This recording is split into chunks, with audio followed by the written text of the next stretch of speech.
With each passing year, the presentation of this award seems to take on greater importance. This recognition is an opportunity for Ontario's horticulture industry to applaud environmental stewardship and leadership, with the hope of inspiring others.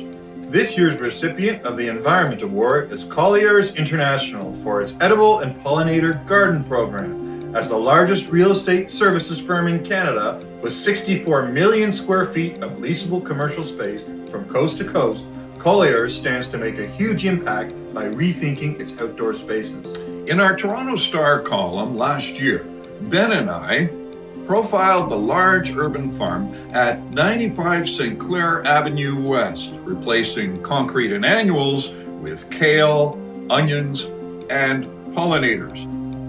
It proved to be a huge success. On behalf of Landscape Ontario, we stand to commend Colliers for their efforts and present them with this year's Environmental Award. Colliers Real Estate Management Services and Desjardins Financial are pleased and honored to receive this Environmental Award for the Edible and Pollinator Garden at 95 St. Clair Avenue West. We would like to thank our team at Colliers as well as our collaborators at Desjardins. It's one thing to have an idea, but it's another thing to go for it. Desjardins was our first client to be bold and experiment with something new. Thank you.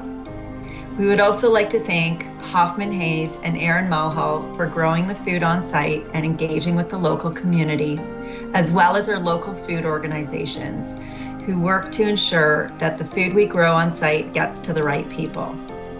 Let's move the dial as we prepare to return to our traditional office spaces. We have an opportunity to reimagine the spaces we manage. As one community member said to us last season at the garden, I hope one day it all looks like this. Wouldn't that be great? Imagine the possibilities. Thank you.